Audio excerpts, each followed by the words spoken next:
Hey folks, John Shinholser here in Richmond, Virginia, live from the McShin Foundation. We have a pretty cool show lined up today. We got a special guest today, my friend Carol from West Virginia, and we're having some major technical difficulties, but we're going to try to limp through the show and see what we got. But today we're going to talk about rogue treatment centers and what do you call those guys, headhunters or whatever, body brokering or whatever it's known as. But Carol, you want to introduce yourself real quick? Sure. Hi, John. This is Carol Terwilliger from the Lion's Roar. And a little background on maybe how you got into this space. Sure. My kids talked me into getting um, a laptop device, and so then they suggested I have a Facebook page. So they made me a Facebook, and I'm looking through the news feed one day, and I come across a group, and it's a recovery group, and I was like, wow, that's amazing. They got recovery online. I had no idea. And so I reached out to the guy that owned the page. And before I knew it, I was an admin on this page. I didn't have any clue what an admin was at that point. And so I was, really excited about this. And I thought, well, this guy's got to have some amazing recovery if he's got an actual page about recovery. That was my naive thinking at the time. And soon I began to see some things that he was doing where he was scamming people. I got some information where he was body brokering. And through that, someone went up to me and plugged me in with Ted Paddock, the assistant state attorney with the West Palm Beach Sober Home Task Force, as well as William Stewart with the FBI and the task force. And so that's really where it all began. And a lot of people think that I had a bad experience with a broker or in the industry, and that's not the case at all. I didn't go looking for this. I believe I was led to do this, and I was blown away to see what was going on with people who were in recovery and doing a page, and so that's how it So started. how would you define a rogue treatment center? What qualifies the treatment center for being a rogue treatment center? Yeah, well, legally speaking, is the insurance fraud that they're doing behind the scenes, and they're frauding in labs, the insurance companies, the whole Florida shuffle. Dave Ehrenberg, the state's attorney with the Palm Beach Task Force, will tell you that that shuffle is not just in Florida anymore. It's everywhere. It's across the whole country. And it gets complicated in terms of what they do. And there's sort of gradations of it, if you will. Um, the shuffle involves brokering a client, and by brokering, that is, if you give them any enticement, anything to encourage them to go to that treatment center, which could be a plane ticket, it could be a pack of cigarettes. And so they fly him down to Florida to the treatment center, and now it could be California or Arizona or anywhere in the country. And they go to the treatment center and they run their insurance for as long as they can. They're looking for PPOs is what the marketers are doing, because that's where the money is. And so they run their insurance for as long as they can. It might be 30 days, it might be longer. And then when they leave treatment and go to a sober home, that sober home may have a manager that is either supplying drugs to the clients there or they're being paid. And as the task force says, it's a business of relapse, not of recovery. And so then, they relapse, so then they can go back on their insurance, thanks to Parity and Obama. And then they run their insurance again. But what can happen is if someone's been in treatment for 30 days or longer, and they come out and go to a sober home, have the opportunity to get high because it's either being supplied to them or they're given the money where they can buy the drugs, they'll overdose because they'll take a hit that's the same amount they're using before they went into treatment. And so that's where the overdoses come in, and people's children and family members are coming home in body bags. That was, first of all, I got Michael wanting to hear about some people in particular, but Michael, we're not going to really talk about people on this episode. The But back to what makes it a rogue. Earlier, you were talking about how you had an experience in the treatment center where the psychiatrist only saw you for a couple of minutes. They diagnosed you and wanted to give you medication. And I thought you were Correct. pretty smart in thinking, well, whoa, they only know me 2 minutes, and here they want to medicate me. And I mean, and you said that in part is where the rogueness comes in.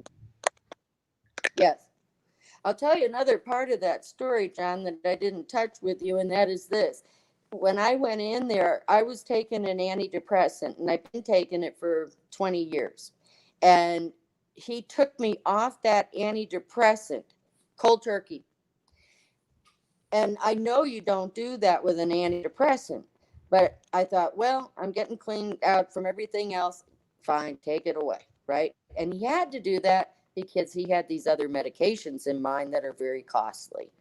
So after I got out of detox and I was home for just about 3 months, I got hit with a depression like nobody's business. I'd never, ever had a depression hit me like that. It was like a train coming in full speed ahead out of the dark. And I became suicidal. I mean, seriously suicidal. I had a plan. I'm researching and Googling where's the best place to put the gun to my head. And by the grace of God, I had the wherewithal to go up to the local clinic. And you and you Excuse and me. you're And on medication. yes, sir. What they put you Yes. on? I'm on Paxil at this point, but I'm on a lot of others for other health problems I have, But mostly heart. yeah, but in Um, rehab, did they put you on meds? the only thing that I allowed them to do was to put me on 25 milligrams of Seroquel. And I figure, well, why not? I'm not sleeping very good, so it'll probably help me sleep. But most of the other clients were walking around on 200, 250 milligrams of Seroquel, and they kept wanting to up it. Excuse me, Yep. John. They kept wanting to up it, and I didn't want them to. So then they started playing the game with me that I was being uncooperative and non-compliant. So I seemed to placate them enough with taking the 25. And once I was discharged, although they gave me a script, I stopped taking it. Right. Do you know how many treatment centers there are in America, in the United States? I'm thinking 15,000 plus. That's a good number, 15,000. Out of 15,000 treatment centers, how many do you think are really good, doing it right? There's no question about their morals, their values, and their character. Well, my answer is going to be a little biased. I'm so sorry. I got a tickle in my throat. I'm going to be a little biased because my nose is buried into the dirty stuff. I really don't know how to answer that question, honestly. But I will say this, that the longer I've been doing this and the deeper I've been digging into it, it's been quite an education for me over the last 4 years. Um, is that I describe it like the rogue industry is like a dark web that's covering the whole United States. And then there's what are called hubs. And that's where there's a group of treatment centers who work together. Um, I posted a real good article on my website. I sent it to you as well about the U.S. Attorney's Office with what they did with the District of New Jersey. And I think we'll start seeing some changes as far as the marketing goes and what's acceptable and what not. But there's this it's a dark web. And here's the other thing, John. They're all connected or interconnected. Why is it that all these online recovery marketers work for different treatment centers, but they're all buddies. So out of 15,000 rehabs, I mean, can you safely say half of them are not rogue or 10% are not rogue? I mean, what are your thoughts? Well, at this point, honestly, I think there's more dirty than good. I really do. And what's really sad is that the big guys, the bad guys, are squashing the good guys. And so to me, in order for the good guys to really make some headway, we need to clean out the bad. Yeah, yeah, Tim, we know the audio is struggling. I guess you're referring to Carol's audio. We had problems. I hope you hear me okay. Um, but Well, hell, I hope they hear me okay too. well, no, I mean, I already know I'm struggling hearing everything you're saying, Carol. So, at It's least all good. It's all good. maybe we could have one good audio on here.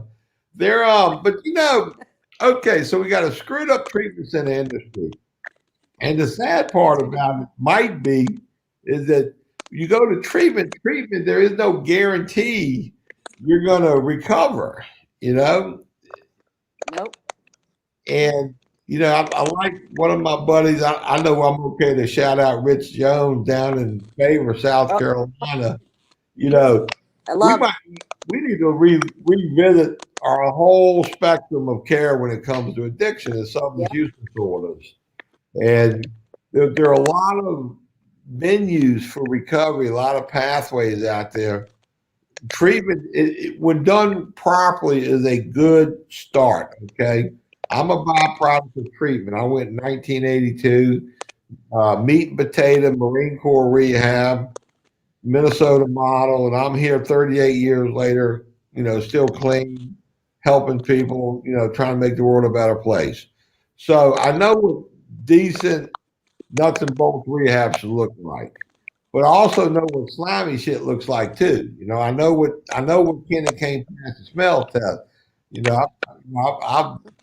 I've been around this space for a while now, and so what if you had some solutions on how to clean some things up? Where would you start?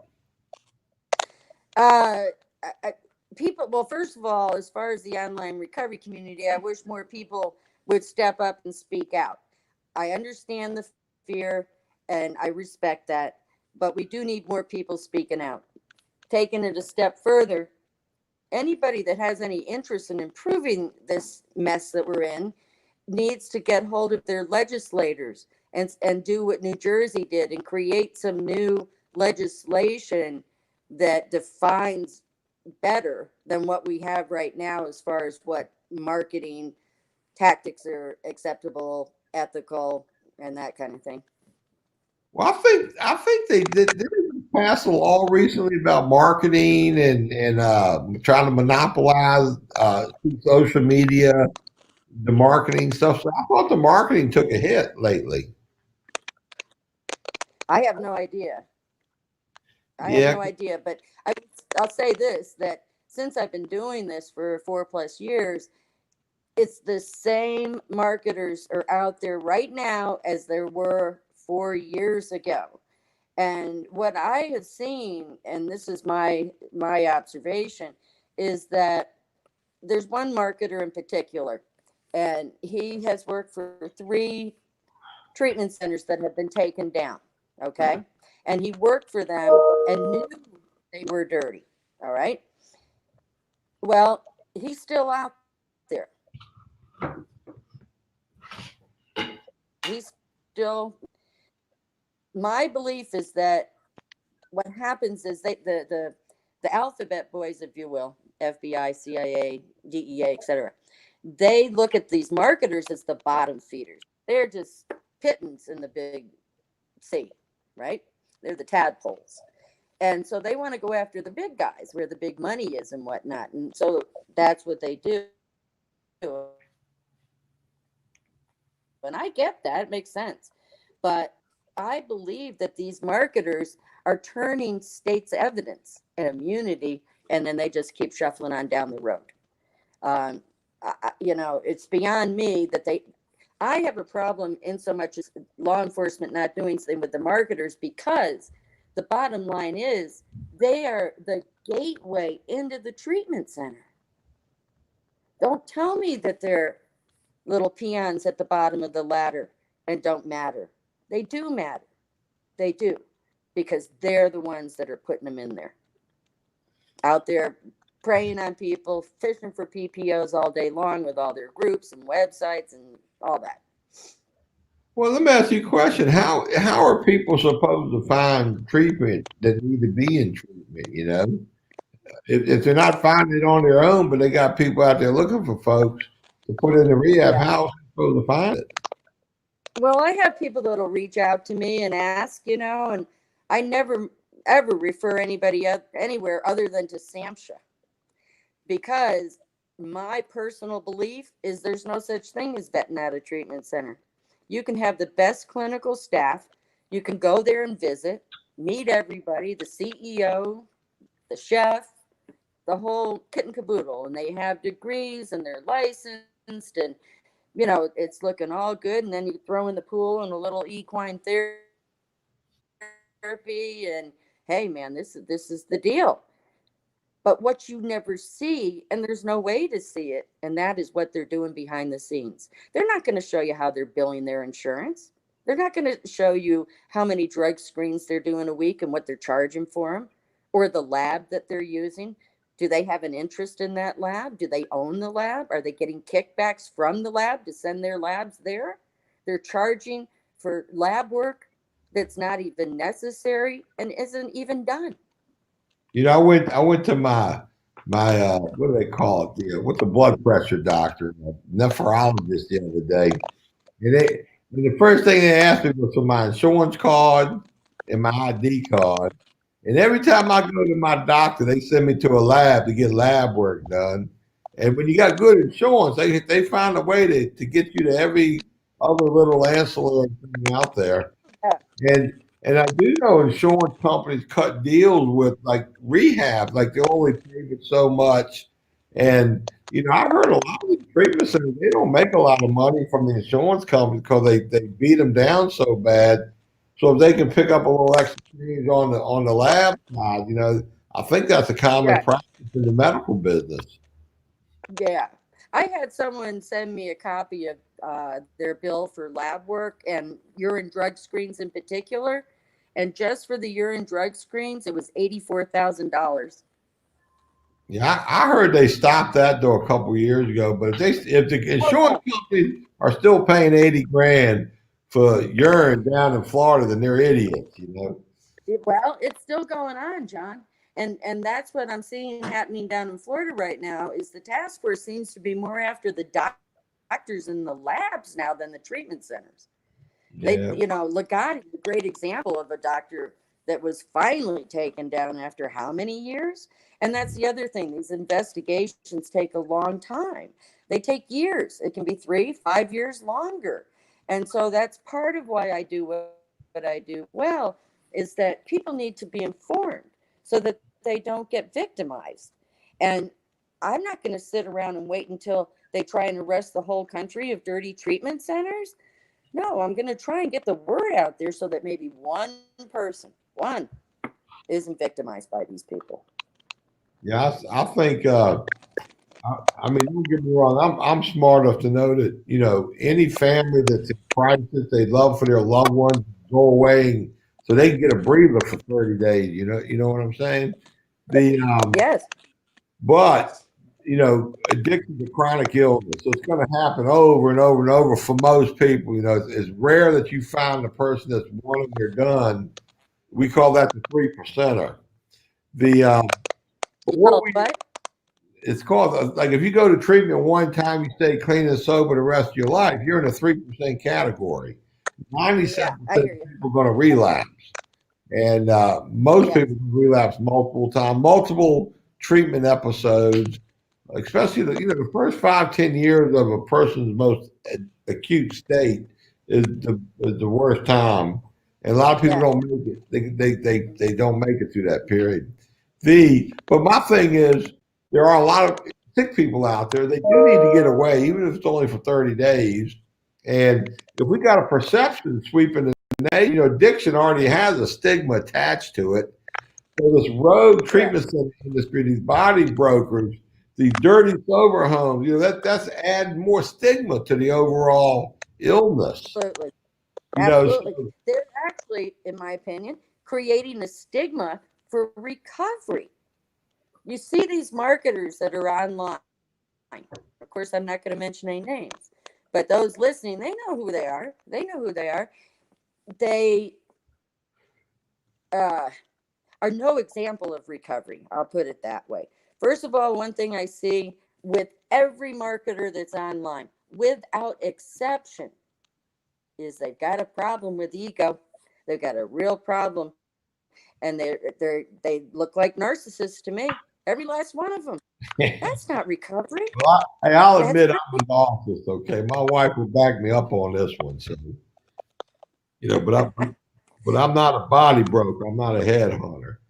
Yeah. Well, I don't work in the industry or anything to do with that.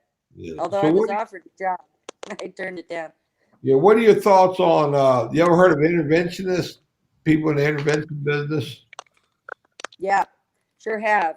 And from what I've seen, as far as the marketers that are online, they all seem to have certifications from a particular training place. And the woman that operates this claims to be a doctor. Well, she is not a doctor legally. She couldn't be licensed anywhere. She's not a PhD. You don't get a PhD online for $500, but she puts doctor in front of her name. So her training and these certifications, where they pass them out saying you're nationally certified, bull. No, you're not. It's a worthless piece of paper. She's not accredited anywhere.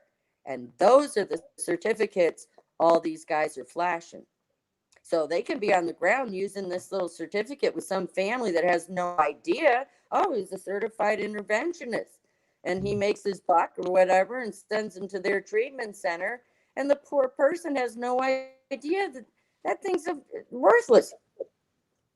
Yeah, I think my friend Michael, he pointed out that, yeah, I'm a narcissist, but I'm not a sociopath. I know I'm not a sociopath, but Oh, there's some of that too. but I definitely got some narcissism in there. The Oh, so yeah. if There's you some could, sociopaths too. what should the trajectory look like if you could wave a magic wand? You got people who need to get into treatment. What would it look like engaging those people and getting them into an appropriate level of care, treatment center? Well, Rich Jones is my hero. I think he is a true pioneer with what he's doing. I think he's, you know, going to go down in history, honestly, with what he's doing. And that's more boots on the ground kind of thing. And Ryan Hampton is another one that's doing good work that way. And honestly, I think if we're going to have rehabs and treatment centers, then I think that we need to completely wipe the slate clean and reconfigure what that picture looks like that does it better than what we're doing right now. Because it's not really working too good. So Rich runs like an engagement center where families find him, they engage in him, and then he tries to get the participants engaged, and you figure out where they need to go. And that's a lot. McShin does that. We got a huge engagement center, Yeah. basically. So I like the We need engagement. more of that. Engagement is important, but so we have, I think all across America, they actually have tax funded community service boards. But I don't know if anybody in the state of Virginia and the community service board would even refer somebody to a treatment center. I don't know. I don't know what the Yeah. policies are on that. That. But now, do you feel now can treatment centers do marketing and outreach? Like I noticed a lot of treatments they do that. You'll see them with either TV commercials, social media. You'll see a billboard. They go around. They talk to PTA. Oh, yeah. They talk to churches. I mean, is all that okay? Depends on who's doing it. Well, the facility, the treatment center, they're doing it, not a third-party marketing company. Well, even if they're a marketer for that treatment center, it kind of throws up a red flag for me. Uh, as I say, I don't know how we can vet them out. I really don't. And, that's a problem. As I say, I won't refer anybody anywhere for that reason. Um, I don't necessarily have all the answers to, what's going to change this. I just know from my perspective and the work that I'm doing is to try and bring awareness to what is going on in the rogue industry and and in particular, these online marketers. That's my mission. People said, "Oh, why don't you start doing something positive? Why don't you start, you know, showing some good treatment centers?" Well, I can't. I there's no way I possibly could do that. So my focus is really, I have a mission statement, and that's to bring awareness and education to the online recovery community regarding the rogue treatment center industry and their unscrupulous marketers, with the hope that one less person will be victimized. That's it. The I raised hell a lot about bureaucrats and politicians, but over the years, I've had to come to the realization that if I'm going to complain, I at least got to present them with solutions.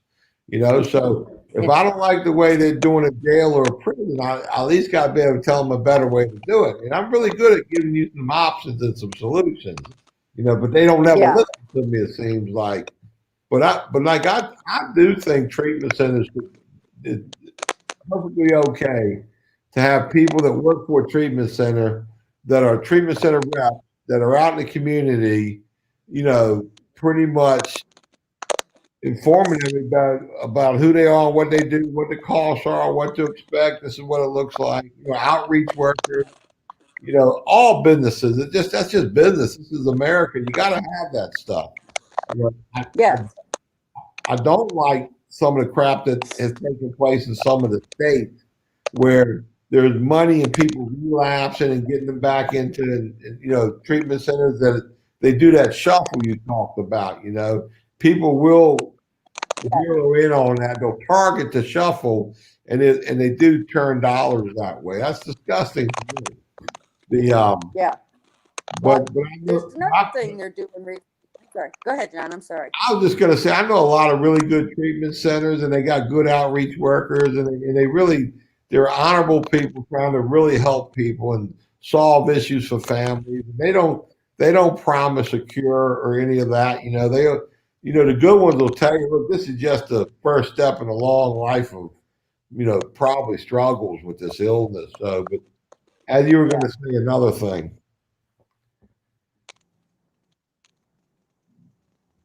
I'm sorry. I didn't hear the last part of what you said. Well, you were going to say something else. You Oh, wanted to add something. yeah.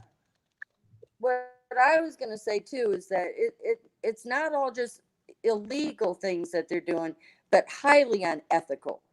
And I also take issue with that because in that not being ethical, they're not being honest, they're not being transparent. Where's integrity? This is what really got to me in the beginning. Was like I took my own recovery so seriously, and I thought, oh, how cool, this page. And then I came to see what was going on, and it's heartbreaking. And you have these gurus out there doing these live feeds that are leading people astray. They're like gurus, they're like cult leaders with these hundreds of thousands of followers. And these people aren't well themselves. And yet they have this huge following of people that are hanging on every word they have. Almost sounds like evangelicals. They Oh, there's one. There's one for sure. yeah. I like one fellow on here They said, all know what I'm talking about. yeah. Mike Todd said that treatment should be local. Treatment and recovery should be local. I Yes. I do This agree. kid, It's good to you have agree? local recovery and treatment. That's a good thing. But there again, a lot of folks do want to go away as well. So there is a good reason to go away to treatment and recovery too. So I think both Well, are. what kind of seems to be the current climate with that is there was that, belief that if someone goes out of state, that way they get out of their environment, so they're not around their friends with the drugs and, all that kind of thing, right? But now what seems to be more of the climate is to stay in your own state, stay somewhere near to where you normally live, so that your family and loved ones can keep a check on what's going on.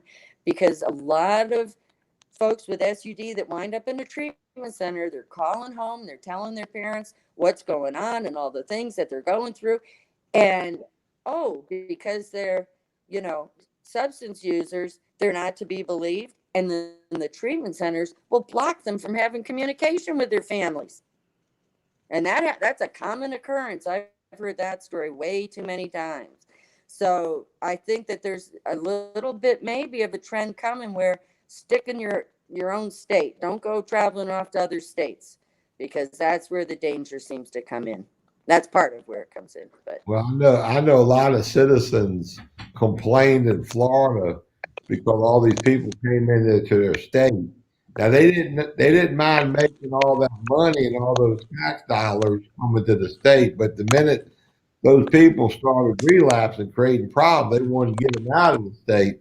All of a sudden, they had a problem. yeah, But what can you yes, expect from yeah. a state that they also invented the pain clinic in America too? So a lot of twisted thinking down in Florida, if you ask me. Yeah. And if the marketer is a broker and, for example, buys them a plane ticket, right? It's a one-way ticket. So they get to Florida. Well, somehow they got high somehow while they were in treatment, and they'll kick them to the curb. They'll kick them out. And now they have no way to get home. So what do you think that person's going to do that just got kicked out of treatment and can't get home and he's on the streets? Well, I thought they actually cut way back on that kind of stuff anyway. I didn't realize that was still taking place like it used to, but I'm fairly naive. Well, yeah, I was working with a documentarian this last year, and he did a lot of work down in Florida, other places as well. But he said it's as bad as it's ever been, and he was right there on the streets, talking with the substance users and the mental health folks, and yeah, he said it's just as bad as it's ever been. And I have another close friend that lives down there, and she keeps tabs for me as well. She's pretty knowledgeable about the industry. So yeah, I'm not so. I think the media, and maybe the Sober Home Task Force wants us to think that they're getting it all cleaned up. And yes, they've done an incredible job. They're doing more than any other state is.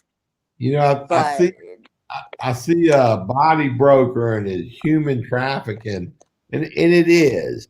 But I yeah, often wonder, what about the criminal justice system, the industrial prison complex? I mean, the court system, they're body brokering too, putting these guys in jails and prisons because they got mental illnesses. They don't. A lot of those people don't belong in jail or yeah, prison. So it's okay for the yeah, yeah. policymakers to do body brokering, but God forbid, free enterprise do body brokering. Hmm. Because Yeah. I I've haven't looked followed into that. that a whole lot, but I mean, it's like, so good Lord, so the poor addict, he's screwed no matter what. They either want him in jail or prison. They want his organs at the UNO donors, or they want him in treatment. And mom and dad don't want him because he's a pain in the ass. I mean, these poor kids. I mean, what do we yeah, do? it's true. That's why we're in the mess we're in. Yeah, well, I would. Got a lot of corruption in this country. Yeah, I don't like road treatment as you put it, or body broken as you put it, but I'd rather these kids go to rehab, go to sober living, than go to jail or go to prison, or die. And there's still going to be an X amount of people going to die no matter what all of us do. People are going to Yeah. die from addiction. No matter what we do, a lot of people will relapse. But it's almost like Democrat or Republican. What's eviler or better or whatever? You want them in jail or prison. You want them in road treatment center or sober living. That's a good Yeah. question. Yeah. It is. You It is. We know, got a long way to go. you damn right. I mean, this one thing for sure. This shit ain't going nowhere overnight, and we do got a long way to go. Right. And I'm one of those people. I'm a good critic, but I listen to criticism too. That's one reason I think I get so refined because you listen. You live and you learn and you move on, you move up. But I actually thought that the treatment center business was getting better. Not getting more effective, not necessarily getting cheaper, but it's this slimy behavior you speak of. Getting worse, John. It's actually getting worse. It's Yeah. getting worse. Not getting Well, I'm better. sorry to hear that because that's going to give the Yeah. criminal justice boys more calls to lock up more people, and then if the addicts are going to be the one going to suffer the most in that regard. No. Yeah. No, I know. And the truth is, the hardest thing about the work that I do is it's heartbreaking when I see on these different marketers' pages and they're doing these lives and whatnot, and they have, one has almost a 500,000 followers. They have hundreds of followers. And I sit there and I watch those videos and, listen. And I use a lot of my background, my professional background working in psychiatry, to observe and assess these guys.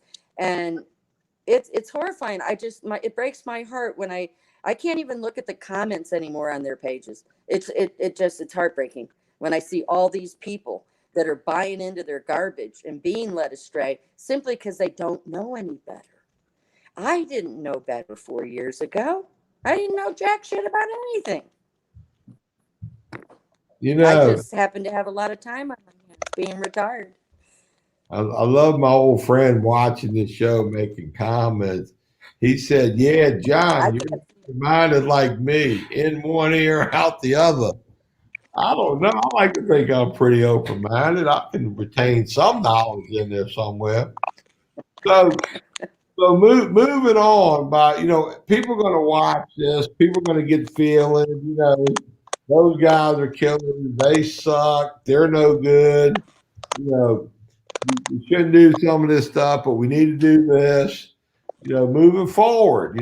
After today's conversation, you're saying you would like to see a bunch of these guys just go away overnight, the body brokers. You're saying the road treatment centers either need to clean up their act or get out of business. And you're telling the loved ones of these addicts, what do you tell those people? He broke up. What do I tell what? What do you tell the families of the loved ones, the family members? They're trying to get help for their loved ones right away. They need help right away. What do you tell them? I mean, they don't want to hear, go home and work on it. They want to hear where to go, what to do. Yeah, I'm not that person. I'm just not that person. I don't know.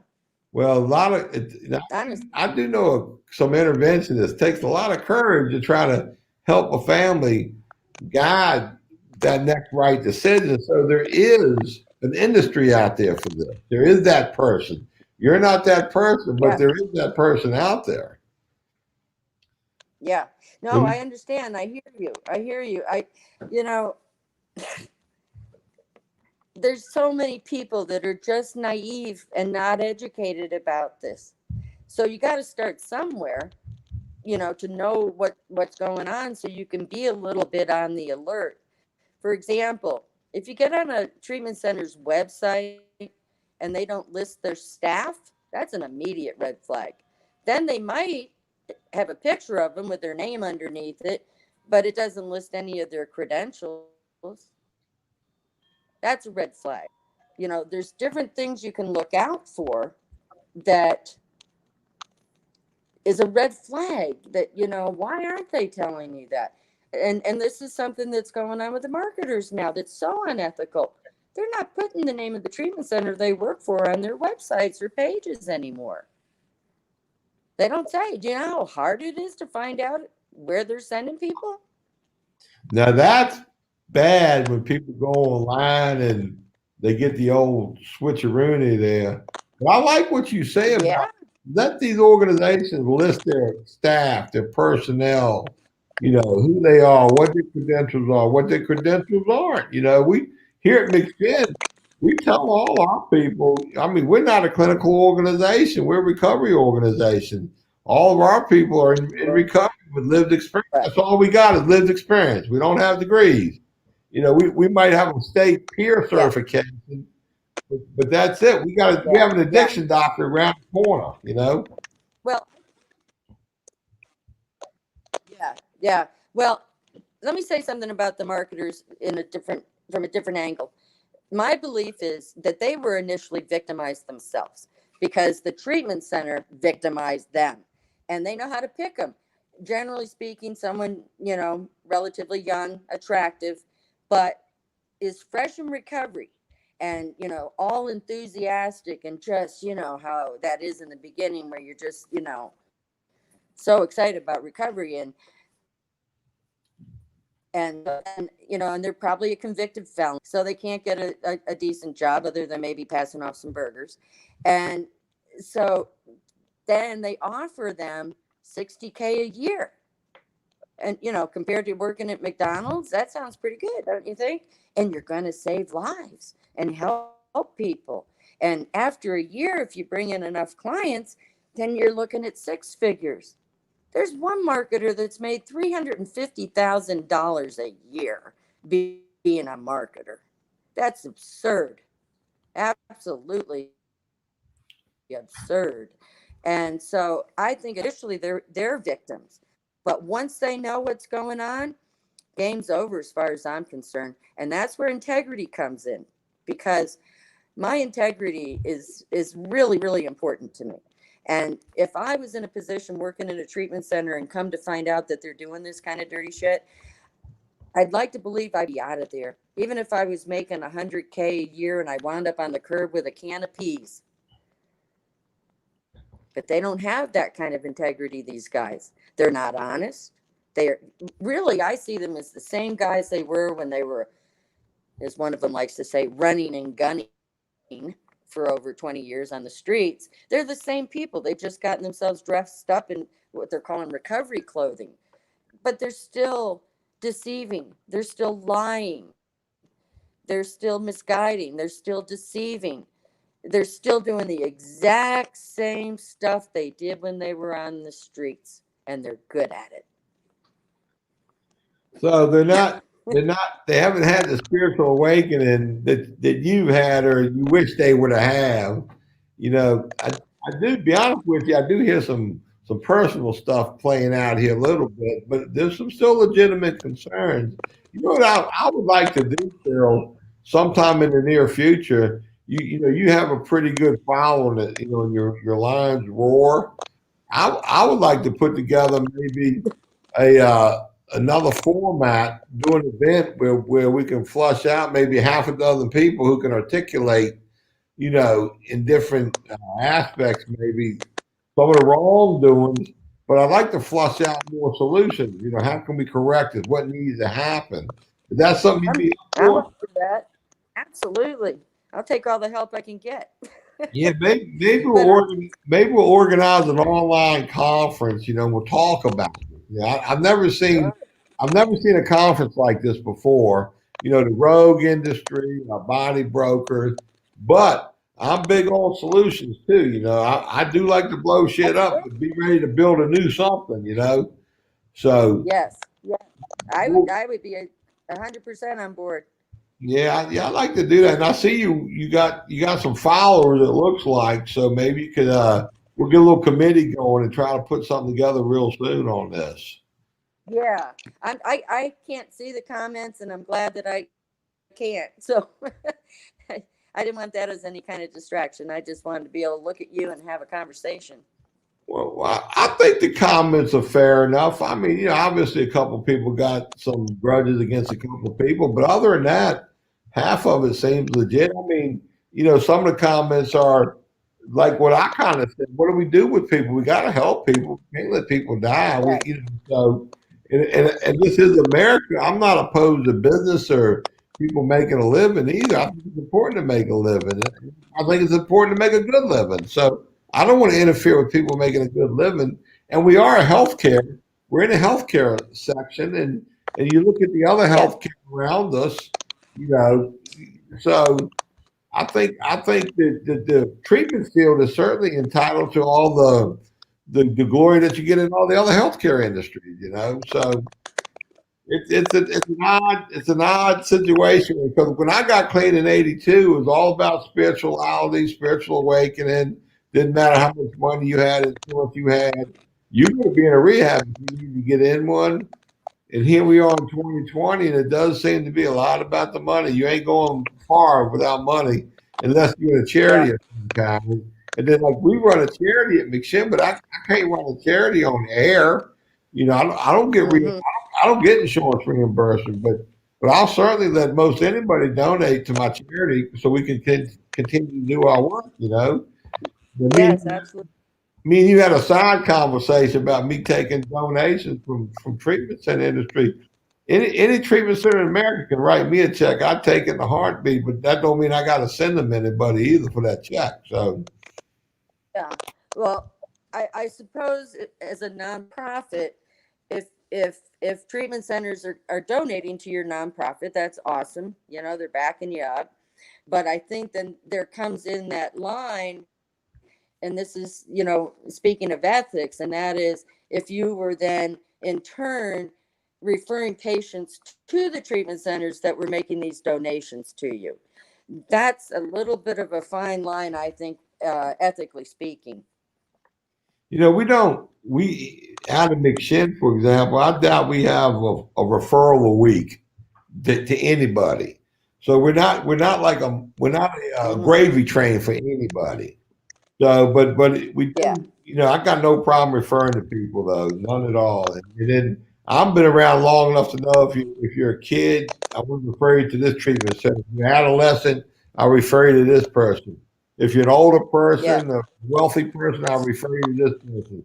If you're your typical opiate addict under 30, I'll send you to these people. So Yeah. we break it down pretty good like that. Well, we'll talk some more, not on the website here or the podcast. Um, yeah, I need to educate you about a certain treatment center, Well, I but want to do that's for a another. Yeah, I want to do an online conference. We'll get some people that seem That's to have great. on the pulse of the problem, and then we'll get some people on there that may have some solutions. And yeah, we'll put something together. This is a very interesting topic because I don't want to stigmatize further addiction. I don't want to stigmatize treatment. I want to stigmatize all the good that comes out of all this. Yeah. I'm here because I Yes. want treatment. You're here because you went Yeah. to treatment. People need treatment. You know what I mean? So Yes. let's figure Yes. out some And solutions. yeah, and they're doing so much damage that they don't even realize they're doing. And a lot of them act like they're like this guru of recovery, some hero of recovery. I can't imagine ever doing something on my page, where I would go live telling people how to live in recovery. No way. I'm no hero of recovery. I just make it, I try really hard to live by spiritual principles. And I take that seriously. My when I first came to this, John, it was a power far greater than myself, I believe, that led me to this because I didn't go looking for it. And about a week or two after I started doing it, it's a little strange, but it was like these four entities showed up one after the other and formed a half circle in front of me. And the first one was integrity, the second one was honesty, the third one was humility, and the last one was courage. And those four principles have been my guides and my protectors over the last 4 years. Um, so a lot of times people have what do I want to say? A misconceived idea about who I am in real life. Uh, people think that I'm, bullying people and that I'm a hater and, just a ugly person, and I've been called every name in the book, and their biggest defense is I'm crazy. Well, I have to be crazy. If I wasn't crazy, then that might mean I'm telling you the truth. Well, I think, He's real important. yeah, I think there's a little nut in all of us, to be honest with you. So here we are. We've been talking just about an hour now, so I'm going to wind down this particular show. We will do another one. I promise you that. We're going to do something bigger. So something really bigger going to come out of this conversation. So I think this is a really good, smart first step conversation about this stuff. So closing and wrapping it up. What's your closing thoughts on today's session?